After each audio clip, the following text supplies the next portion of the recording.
اعوذ باللہ من الشیطان الرجیم بسم اللہ الرحمن الرحیم السلام علیکم ورحمۃ اللہ وبرکاتہ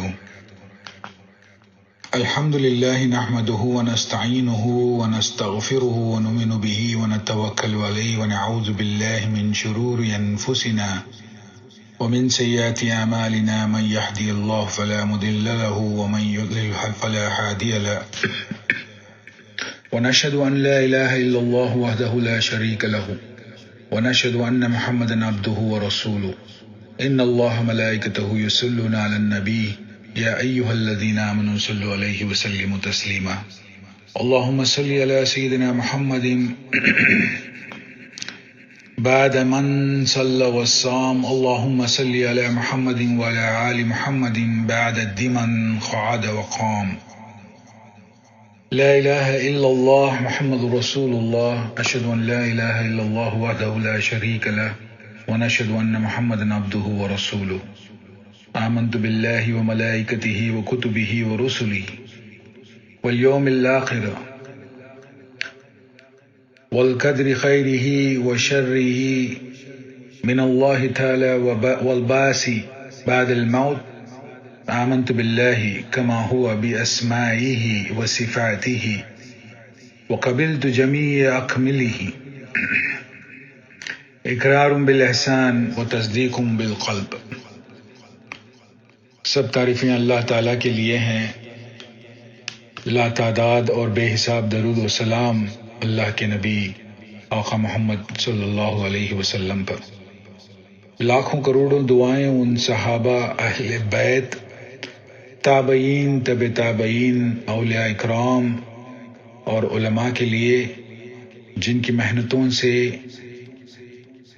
محنتوں کے صدقے اللہ نے ہم تک پورا دین پہنچایا ہے۔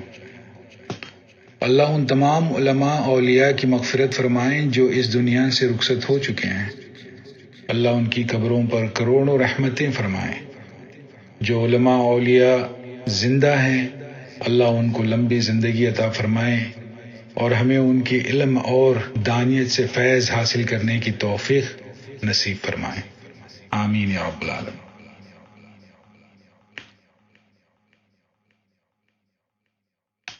آج کی گفتگو میں یہ عرض کرنا تھا، بلکہ عرض کرنا چاہتا ہوں کہ کبھی کبھی اللہ پاک کی صفت باسطیت ایسی چلتی ہے، ہوا ایسی چلتی ہے کہ بندہ مٹی کو ہاتھ لگاتا ہے تو وہ مٹی سونا بن جاتی ہے۔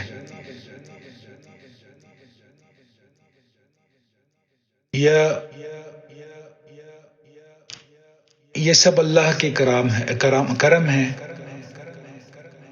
یہ سارے فیصلے اللہ کے ہیں۔ نہ کوئی انسان کے اندر اتنی طاقت و قوت ہے، نہ تعویذوں میں پلیتوں میں اتنا اثر ہے کہ کسی کی قسمت کو بدل دیں۔ فقط اللہ کی مرضی سے ہوتا ہے، جو بھی ہوتا ہے اللہ کی مرضی سے ہوتا ہے۔ بندہ کیونکہ کمزور ہے، کبھی کبھی سوچتا ہے کہ میں بڑا خوش قسمت ہو گیا، میرے گھر پیسہ بہت زیادہ آ گیا، میں امیر بن گیا، لیکن یہ صرف اور صرف اللہ کی مرضی سے ہوتا ہے۔ جس سے چاہے عطا کر دیا، جس سے چاہے چھین لیا، دینے سے روک لیا، یہ سب اللہ کے فیصلے ہیں۔ پیسہ آنا خوش قسمتی نہیں تو کیا ہے؟ بلکہ اللہ والوں کے گھر اگر کبھی پیسہ آ جاتا تھا تو پریشان ہوتے تھے، زیادہ پریشان ہو جاتے تھے کہ کہیں اللہ نے ہمیں آزمائش میں تو نہیں ڈال دیا۔ اس کا مطلب کہ پیسہ آنا خوش قسمتی نہیں ہے، اس میں بھی اللہ کی طرف سے کوئی ایک اہم پیغام ہے، کوئی ایک عبرت ہے، یا پھر اللہ کی طرف سے کوئی امتحان ہے۔ ام المومنین حضرت عائشہ رضی اللہ تعالی عنہا کے گھر آپ صلی اللہ علیہ وسلم کی وصال کے بعد کبھی کبھی بہت زیادہ پیسہ مال آ جاتا تھا، کیونکہ ام المومنین ہیں اور ماں بھی ہیں تو بندے گھر پر مال بھجوا دیتے تھے۔ یہ اس دور کا قصہ ہے جب مسلمانوں کو بڑا غلبہ، بڑی ترقی ملی تھی۔ ایسا بھی ہوتا تھا کہ کبھی ایک دن میں 1,00,000 درہم اس طرح انداز کے طور پہ 1,00,000 تقریباً درہم جمع ہو جاتے تھے۔ کسی نے ہدیہ بھجوا دیا کہ ہماری ماں ہیں اور نبی کی گھر والی بھی ہیں، چلو ماں ہے دعا دیں گی، یہ سوچ کر گھر بھیج دیتے تھے۔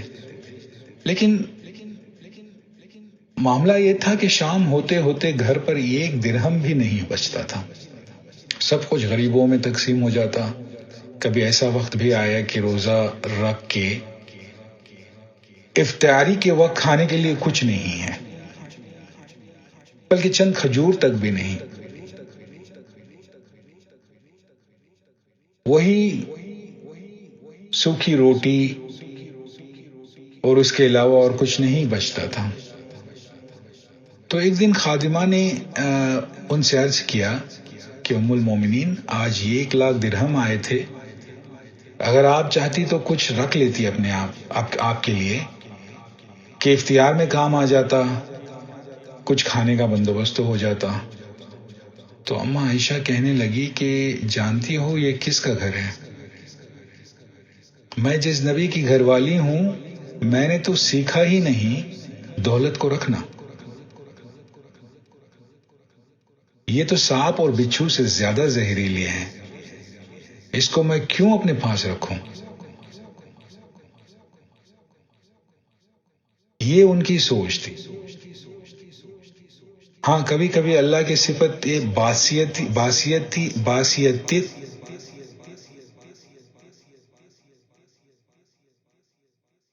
اس قدر اس کی ہوا چل جاتی ہے، وہ نظر کے کرم ایسا فرما دیتا ہے کبھی دنیا والوں پر، اور جس کسی سے اس چھتری کے نیچے آ گیا، اس چادر کے نیچے آ گیا تو پھر مٹی بھی سونا بن جاتا ہے۔ اللہ کی دوسری صفت ہے قابض ہونا، بند کر دینا۔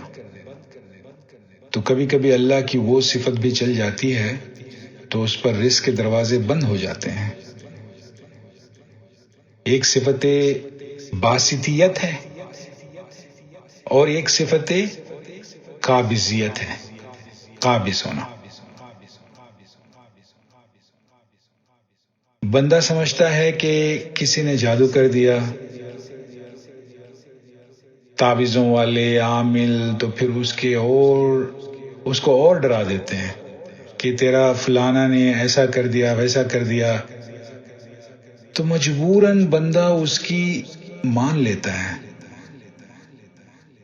یہ اللہ کی نہیں مانتا، یہ بندہ اللہ کی نہیں مانتا۔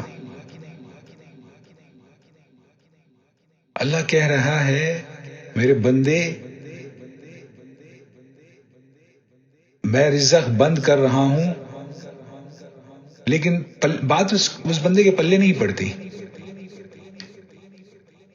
یہ بھی ایک اللہ کی صفت ہے۔ بندہ سمجھتا ہے کہ پیسہ آنا اللہ کی رحمت ہے، رحمت کی دلیل ہے، اور نہ آنا اللہ کی ناراضگی کی دلیل ہے۔ بے شک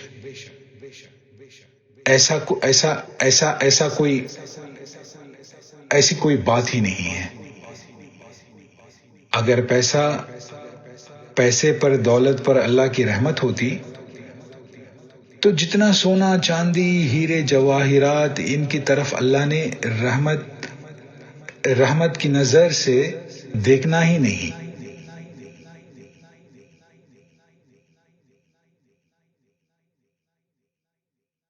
وہ کبھی کبھی دیتا ہے تو یہ ایک آزمائش ہوتی ہے، اور کبھی لیتا ہے تو یہ بھی ایک آزمائش ہوتی ہے۔ بس اتنا سمجھنا چاہیے۔ آپ صلی اللہ علیہ وسلم نے فرمایا کہ اللہ کی دو صفتیں اور بھی ہیں، ایک اللہ کی صفت جلالی ہے اور ایک اللہ کی صفت جمالی ہے۔ اللہ کی صفت جمالی صفت جلالی پر غالب آ جاتی ہے۔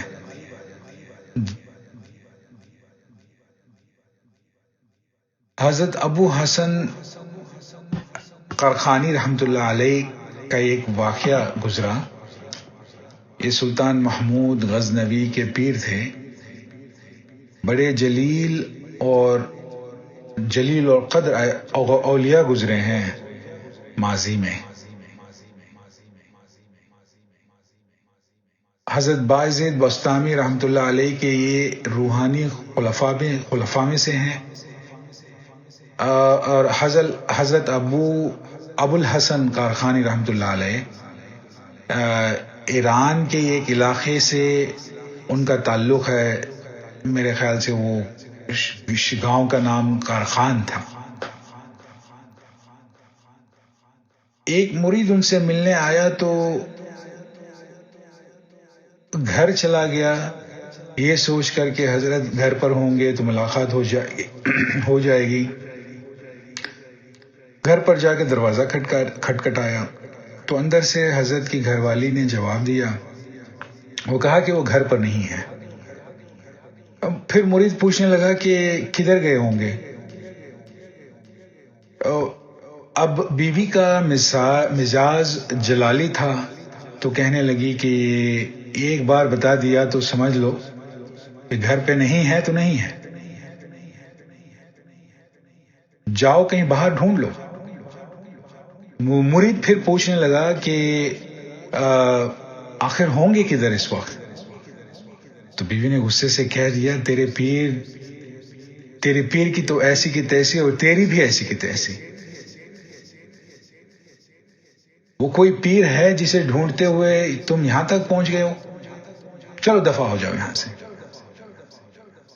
مرید حیران و پریشان کہ اتنا بڑا پیر اور گھر میں حالت کے۔ اب وہ پیر کو ڈھونڈتے چلا گیا تو جنگل میں دیکھا کہ پیر صاحب ایک شیر پر سوار ہوتے آ رہے ہیں، شیر کی سواری پہ۔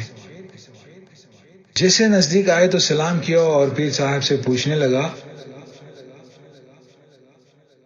کہ وہ پیر صاحب نے مرید سے پوچھا کہ بتاؤ کیسے آنا ہوا؟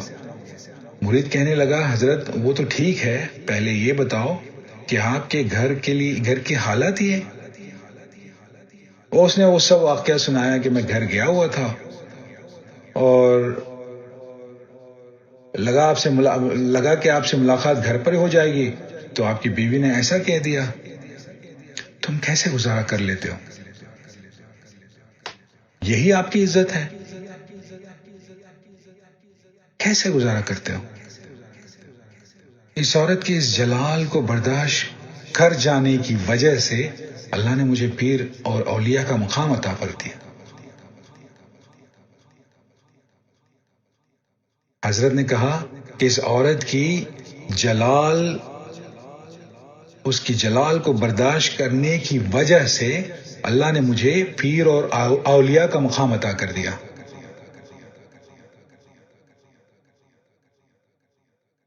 کہنے لگے کہ بھائی میرے، پیر بننا، میرا اولیاء بننا اس عورت کی مہربانی سے ہے۔ دیکھو سر، صفت جلالی اور صفت جمالی بندوں میں بھی ہوتی ہے، گھروں میں بھی ہوتی ہے، رشتہ داروں میں ہوتی ہے۔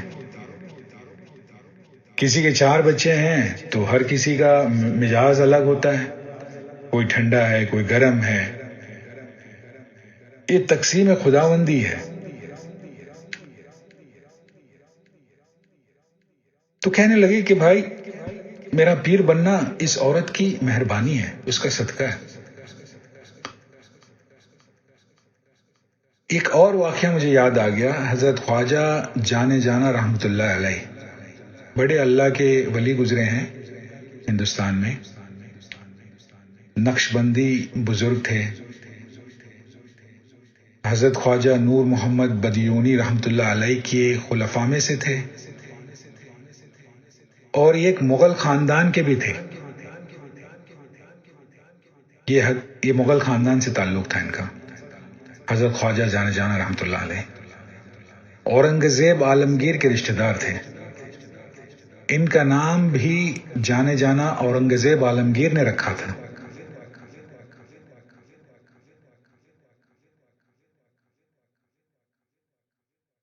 اس زمانے میں کسی عالم نے لکھا ہے کہ میں نے اگر صفات جمالی اگر دیکھی ہے کہیں تو اس بندے میں دیکھی ہے، حضرت خواجہ جانے جانا رحمۃ اللہ علیہ۔ اس بندے جیسا ٹھنڈا اور نرم مزاج کا شخص میں نے کوئی اور نہیں دیکھا، لیکن کبھی کبھی وہ ایمان والا جلال بھی آ جاتا ہے، تو جو آ جانا چاہیے ہر مسلمان کے لیے، جیسے کہ ان کو بھی آ گیا۔ جس بندے کو دین کی بات پہ غصہ نہیں آتا وہ بے حیا اور بے غیرت ہے۔ توجہ کریں میری اس بات پہ۔ بچے اگر نماز نہیں پڑھتے آپ چپ ہو جائیں گے؟ نہیں، ایسا کبھی نہیں کرنا۔ بیوی اگر نماز نہیں پڑھتی، بچے اگر نماز نہیں پڑھتے، اس کو بالکل برداشت نہیں کرنا ہے، ہرگز نہیں۔ حضور پاک صلی اللہ علیہ وسلم کی حدیث ہے، 10 سال کا اگر بچہ ہو جائے نماز نہیں پڑھتا تو تھپڑ مار کے پڑھاؤ۔ یہ اللہ کے رسول کی فرمان ہے۔ خیر یہ بات اور ہے کہ آپ صلی اللہ علیہ وسلم نے کبھی کسی کو تھپڑ نہیں مارا، یہ اللہ کی شان ہے۔ اگر ہمارے گھروں میں بچے ہو یا بچیاں اگر 10 سال کے ہو جائیں اور نماز نہیں پڑھتے تو تھپڑ مار کے پڑھانا چاہیے، اس لیے کہ یہ ہماری ذمہ داری ہے اور ان کی زندگی ہے۔ اگر چھوڑ دو تو میرے بھائیوں تو پھر ہم ساری زندگی روتے رہ جائیں گے، ساری زندگی افسوس کرتے رہ جائیں گے۔ نہ، اس بات کو کبھی برداشت نہیں کرنا، اور جتنا سختی ہو سکے آپ برتیں، لیکن بچوں کو نماز کے طریقے پہ لائیں۔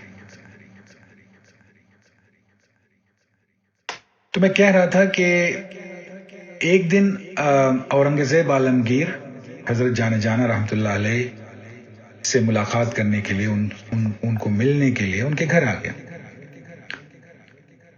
ان کے گھر میں نہ نوکر نہ خادم، اب بادشاہ سلامت بھی اکیلے آئے تھے، تو تھوڑی دیر بیٹھے رہے تو کہنے لگے کہ خواجہ پانی پینا ہے۔ کہا کہ وہاں مٹکا پڑا ہوا ہے، جا کے پی لو۔ بادشاہ سلامت خود اٹھے، جا کر پانی پیا، اور جس لوٹے سے پانی پیا اس کو ٹیڑھا رکھا اور واپس آ گئے۔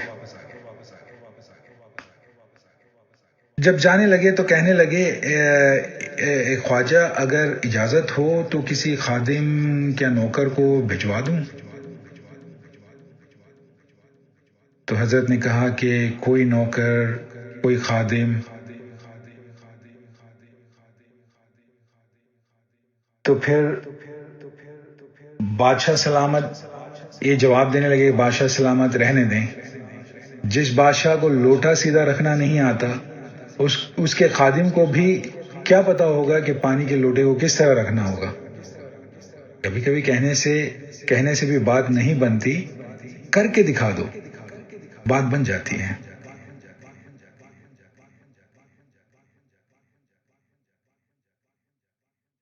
الفاتحہ تمنع غضب الرب، فاتحہ اللہ کے غضب کو ٹھنڈا کر دیتی ہے۔ سورہ فاتحہ صرف نماز میں نہیں، کبھی کبھی سننا بھی پڑھنا ہوتا ہے۔ میری بات یاد رکھنا ذرا، کبھی کبھی پڑھنے سے بھی اتنا ثواب نہیں ملتا جتنا سننے سے ملتا ہے۔ جسے آپ کوئی دینی مجلس میں بیٹھے تھے یا بیٹھے ہیں اس نیت سے کہ مجھے کچھ سیکھنے کو مل جائے گا، اللہ نے اپنے فرشتوں کو کہا کہ جاؤ اس بندے کے پیروں تلے اپنے پر بچھا دو، اس لیے کہ وہ میری دین کو سیکھنے کے لیے نکلا ہے۔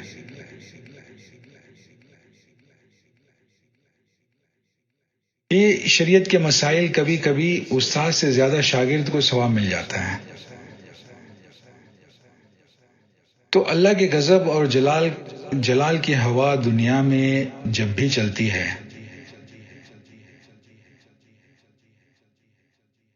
مثلا اگر گرم ہوا نہ چلی تو کتنی کھیتیں جو پکنے چاہیے وہ نہیں پکیں گے۔ ایک حدیث کے اندر آتا ہے کہ ایک دن جہنم نے اللہ سے کہا، اللہ میری سانس بھر گئی ہے، تو میں ایک سانس لینا چاہتی ہوں۔ اللہ نے کہا کہ سانس لے لے، اور وہ بھی سانس لیتی ہے جیسے درخت سانس لیتے ہیں، یہ بھی زندہ ہوتے ہیں۔ اب ہمارا سانس لینا درختوں کی برکت سے ہوتا ہے، یہ ہم سب کو پتا ہے۔ جہنم نے کہا کہ اللہ میں سانس لینا چاہتی ہوں، تھک گئی ہوں۔ اللہ نے کہا کہ لے لے۔ ہاں، تو پھر جہنم نے آہ کر کے ایک سانس، بڑی لمبی سانس لی۔ پتہ نہیں کتنی دکھوں بھری سانس لے کر بیٹھی تھی اس وقت جہنم، اس طرح سے سانس لینے لگی۔ حدیث میں آتا ہے جس جگہ اس جہنم کی سانس چلتی گئی، اس سانس کی ہوا چلتی گئی، اللہ نے ان ملکوں کو گرم کر دیا۔ کچھ عرصے کے بعد پھر جہنم نے کہا کہ اللہ اب میں بڑی خوش ہوں، خوشی کی سانس لینا چاہتی ہوں۔ اللہ نے کہا لے لو۔ جب اس نے ٹھنڈی سانس لی تو اس کی ٹھنڈک جہاں جہاں گزری وہاں وہاں موسم کو ٹھنڈا کرتی چلی گئی۔ یہ دو نعمتیں اللہ کی ہیں، گرم اور سرد۔ اگر وہ گرم سانس نہ لیتی تو پتہ نہیں کیا ہوتا، اگر وہ ٹھنڈی سانس نہ لیتی تو پتہ نہیں کیا ہوتا۔ میں کہہ رہا تھا سورہ فاتحہ اللہ کے غصے اور جلال کے سامنے دیوار بن کے کھڑی ہو جاتی ہے، نہیں آنے دیتی۔ کبھی گھر میں بیٹھ کر، کبھی دفتر میں بیٹھ کر، کبھی سفر کے دوران، کبھی فرصت کے دوران چلتے پھرتے سورہ فاتحہ کی تلاوت کر لیا کرو۔ سورہ فاتحہ اللہ کے غصے کو ٹھنڈا کر دیتی ہے۔ ایک حدیث میں آتا ہے کہ حضور صلی اللہ علیہ وسلم کے پاس ایک آدمی آیا اور پوچھنے لگا کہ آپ روزے کیسے رکھتے ہو؟ آپ کو بڑا غصہ آیا۔ حالانکہ سوال کرنا علم کو بڑھاتا ہے۔ توجہ کرنا میری اس بات پہ، علم بڑھاتا کیسے ہے؟ اگر بندہ استاد سے صحیح طریقے سے سوال کرے اور سوال سیکھنے کی نیت سے کرنا چاہیے، ضد میں نہیں۔ استاد کی بےعزتی کرنے کے لیے سوال نہیں کرنا چاہیے، عالم کو نیچا دکھانے کے لیے سوال نہیں کرنا چاہیے۔ قرآن کے اندر ہے فَاسْأَلُوا وَأَهْلَ ذِكْرِهِ وَإِن كُنتُمْ لَا تَعْلَمُونَ، سوال کرو۔ سوال کرنا نبیوں کی سنت ہے، سوال کرنے کے بھی طریقے ہوتے ہیں، اسلام نے اس کے بھی آداب سکھا دیے۔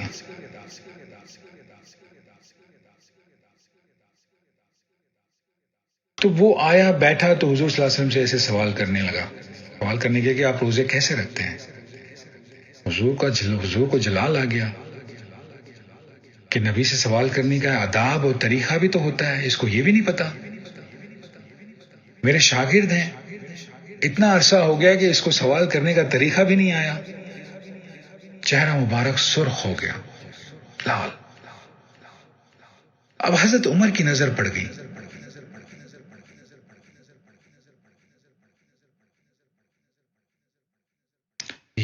یہ وہ لوگ تھے جو ہمراز نبوت ان کو پتا تھا، سانس سانس میں قدم قدم پہ نبی کے ساتھ تھے، سمجھ گئے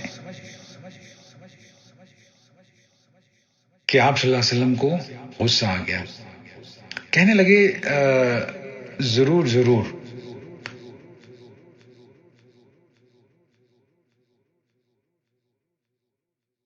تو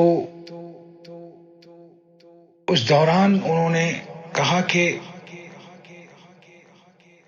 رضیت باللہ ربا و بالاسلام دینا. زور سے پڑھنے لگے، رضیت باللہ ربا و بالاسلام دینا و بمحمد النبیہ. ہم اللہ کے بندے ہیں، اللہ کے رضا کہ اللہ کی ہم پر اسلام کو دین کے طور پر پسند فرمایا، اللہ سے راضی ہیں، اللہ کے محمد سے راضی ہیں. آپ صلی اللہ علیہ وسلم کو اللہ نے ہمارے پاس بھیجا. آپ نے زور زور سے تقریباً کوئی 20-21 مرتبہ پڑھنے لگے، رضیت باللہ ربا و بالاسلام دینا و محمد النبی.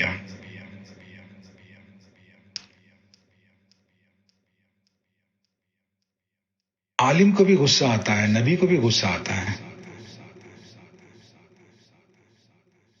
اب ہمارے ماں باپ کو بھی غصہ آتا ہے. یہ شریعت میں منع نہیں ہے. اگر دین کے معاملے میں کسی کو غصہ نہیں آتا تو وہ بہت بے حیا اور بے غیرت انسان ہے، اور وہ ایسی بے غیرت والی بات ہوگی. دنیا کے معاملے پر اگر غصہ آتا ہے تو شریعت کہتی ہے کہ صبر کرو، حوصلہ کرو، تحمل مجازی رکھو. اب حضرت عمر سوال وہی ہے لیکن لہجہ سوال کرنے کا حالت. پوچھنے لگے کہ یا رسول اللہ، جو ہمیشہ روزہ رکھتے ہیں وہ بندہ اللہ کی نظر میں کیسا ہے؟ ہمیشہ جو روزہ رکھتے ہیں. آپ صلی اللہ علیہ وسلم نے فرمایا یہ غلط ہے. وہ کیا روزہ، وہ کیا افطار جو بندہ ہمیشہ روزہ رکھے. پھر عرض کیا اگر کوئی بندہ 2 دن رکھے، 1 دن افطار کر لیں، یعنی مہینے کے 30 دن ہیں، 20 دن روزہ رکھ لیں اور 10 دن افطار کر لیں. آپ صلی اللہ علیہ وسلم نے کہا کہ یہ بھی بیکار ہے. بات وہی تھی لیکن طریقہ بدل رہا ہے. عرض کیا یا رسول اللہ، اگر بندہ 2 دن افطار کر لے اور 1 دن روزہ رکھے، اس کے بارے میں آپ کا کیا خیال ہے؟ فرمانے لگی یہ مجھے پسند ہے، لیکن میں اپنے لیے بھی اس کو لاگو نہیں کرتا، اس لیے کہ اگر میں نے ایسا کیا تو میری امت بھی اس کو کرنے لگے گی اور مشکل میں پڑ جائے گی. میں اپنی امت کو مشکل میں نہیں ڈالنا چاہتا.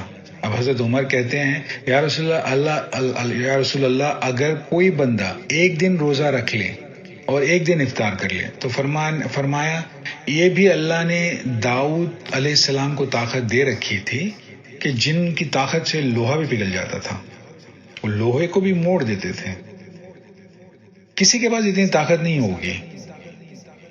تو پوچھا کہ اللہ کے رسول پھر کس طرح روزہ رکھیں، آپ ہی فرمائیں. تو فرمانے لگے کہ اگر کوئی ہر مہینے چاند کے 13، 14 اور 15 کو روزہ رکھ لیں تو یہ بہتر ہے. اس سے بھی آگے رکھنا چاہا تو ذی الحجہ کے 9 تاریخ کا روزہ رکھ لیں. اس سے بھی آگے رکھنا چاہتا ہے تو عاشوراء کے یوم عاشوراء کا روزہ رکھ لیں. اس کے علاوہ اگر کسی میں طاقت ہے اور کسی کو نفل روزہ رکھنا منظور ہے تو رکھ لو، لیکن نفل روزوں کا یہ ہے کہ اگر دوپہر کو کسی رشتہ دار نے کہا یا بیوی نے کہا کہ ہمارے ساتھ کھانا کھا لو تو اس کا دل رکھنے کے لیے آپ روزہ توڑ سکتے ہیں. فرض روزے نہیں، نفل روزے. فرض روزوں میں اس کی اجازت نہیں ہے لیکن نفل روزوں میں ایسا ہو سکتا ہے. سوال کرنا شریعت میں جائز ہے، علم کو سیکھنا ضروری ہے، بس پوچھنے کا طریقہ صحیح ہونا چاہیے۔ سوال کرنا دین کا حسن ہے۔ سوال سے بندہ عالم علم سیکھتا ہے۔ علم لفظ ایک ہے لیکن اس میں 3 حرف ہیں، ایک عین ہے، ایک لام ہے اور ایک میم ہے۔ علم یہ چھوٹا سا ہے لیکن سارا کچھ اس کے اندر ہے۔ موت بھی 3 حرف کے الفاظ ہیں، لفظ ہے، چھوٹا سا ہے، میم واو تے، لیکن اگلا جہاں سارا صرف اس ایک چھوٹے سے لفظ کے اندر ہے۔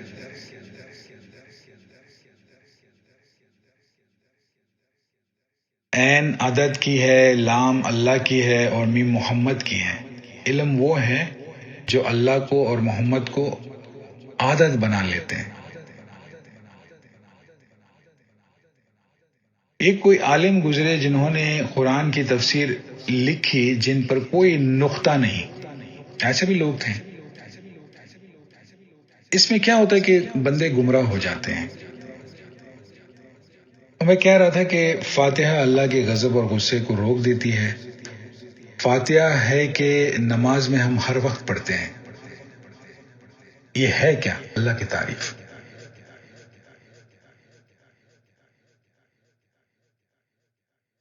تو دنیا کا بھی دستور یہی ہے، کسی بندے کو اگر راضی کرنی ہو تو اس کی تعریف کر دیتے ہیں۔ تعریف شروع کر دو تو پھر وہ بندہ اس کو راضی کرنے، اس کو منانے میں آسانی ہو جاتی ہے۔ لیکن سورہ فاتحہ اللہ کی تعریف، الحمدللہ رب العالمین، اللہ خوش ہوتے ہیں اور فرشتوں سے کہتے ہیں دیکھو میرا بندہ میری تعریف کر رہا ہے۔ حمد نبتی الرحمن۔ اب سورہ فاتحہ 3 حصوں میں تقسیم ہے۔ اللہ کہتا ہے کچھ میرے لیے، کچھ میرے اور میرے بندے کے لیے، کچھ صرف میرے بندے کے لیے۔ 3 حصوں میں تقسیم۔ الحمدللہ رب العالمین، اللہ خوش ہوتا ہے۔ حمدنی عبدی، او جبریل، او میکائیل، اسرافیل سنو۔ حالانکہ یہ تعریف اللہ نے خود سکھائی ہے، لیکن ان سے کہہ رہا ہے کوئی ذات اللہ کے سوا تعریف کے قابل نہیں ہے، لیکن بندہ کہہ رہا ہے سنو، الحمدللہ رب العالمین، اللہ خوش ہوتا ہے۔ الرحمن الرحیم، دیکھو میرے بندے کس طرح میری بزرگی کی بیان کرتے ہیں۔ مالک یوم الدین، یہ اللہ کا حصہ ہے۔ ایاک نعبد و ایاک نستعین، یہ ایک آیت میرے اور میرے بندے کے درمیان تقسیم ہے۔ اللہ کہتا ہے یہ میری بھی ہے اس کی بھی ہے۔ عبادت تو کر، تو میری عبادت کر اور مدد میں کروں گا۔ سر کو تو جھکا، تیری سر کو عزت میں دوں گا۔ دینا میرا کام ہے۔ اہدنا الصراط المستقیم۔ او جبرائیل، میکائیل، اسرافیل، فرشتوں گواہ ہو جاؤ، یہ سارا کچھ میرے بندے کے لیے ہے۔ اہدنا الصراط المستقیم، سیدھے راستے پر چلو۔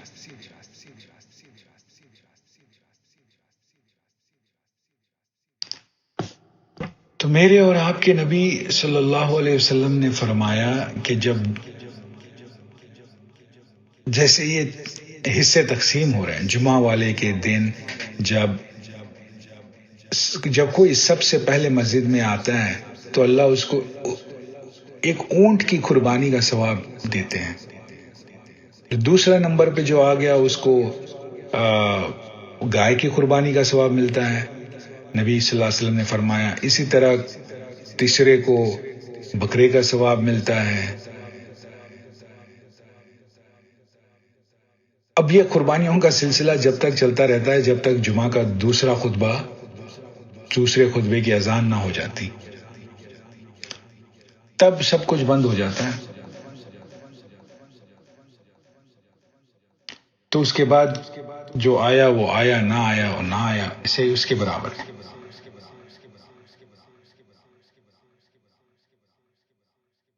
تو ضروری ہے کہ انسان ان ساری چیزوں کو اپنی ذہن میں رکھ لیں کہ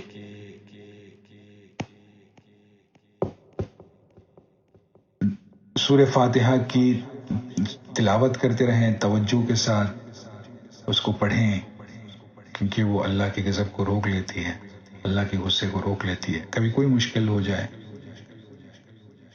کبھی مصیبت میں پھنس گئے تو سورہ فاتحہ کی تلاوت کریں، یقین کے ساتھ اللہ کی ذات پہ بھروسہ کریں، اللہ سے مدد مانگیں، انشاءاللہ اللہ ضرور مدد فرمائیں گے۔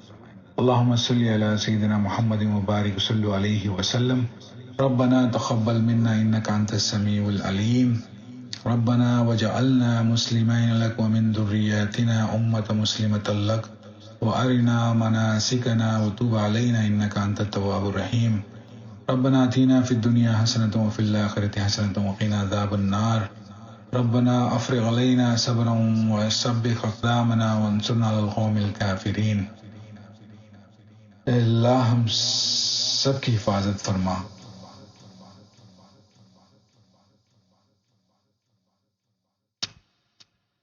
ہمارے پاؤں کو جمع رکھنا اور ہماری ہر قسم کے دشمنوں سے ہماری حفاظت فرما۔ اللہ ہم سب کو نیک بنا اور قرآن کے علم سے مالا مال فرما، والدین کی مغفرت فرما، ان کے لیے مغفرت، رحمت، عافیت اور رزق کے فیصلے فرما، صحت و تندرستی کے فیصلے فرما۔ اللہ ہمارے گھروں میں خیر و برکت عطا فرما، تمام مرحومین کی مغفرت فرما، ان کی قبروں کو جنت کے باغیچے بنا، ان کے مرتبوں کو اونچے فرما، ان کو اعلیٰ علیین جنت الفردوس میں جگہ عطا فرما، ہمارے گناہوں کو معاف فرما، قیامت کے دن قرآن کی شفاعت ہمیں عطا فرما۔ اللہ گنہگار ہیں، خطا کار ہیں، ڈوبے ہوئے ذلت میں ہیں، خواہ کچھ بھی ہیں، تیرے محبوب کی امتی ہیں، ہماری مغفرت فرما۔ الہ العالمین قیامت کے دن ہم سب کو حضور پاک کی شفاعت نصیب فرما، آپ صلی اللہ علیہ وسلم کے ہاتھوں جام کوثر نصیب فرما۔ الہ العالمین ہر شر سے، ہر وبا سے، ہر بلا سے، ہر فتنے سے، ہر بیماری سے، شیطان کے منحوس سائے سے، ہر فرقے سے ہماری حفاظت فرما۔ قیامت کے دن تیرے عرش کے نیچے سایہ نصیب فرما۔ یا اللہ ہم سب کی مغفرت فرما، ہم سب کے حق میں خیر و برکت کے، عافیت کے فیصلے فرما۔ سبحان ربک رب العزت عما یصفون والسلام علی المرسلین والحمد للہ رب العالمین۔ السلام علیکم ورحمۃ اللہ وبرکاتہ۔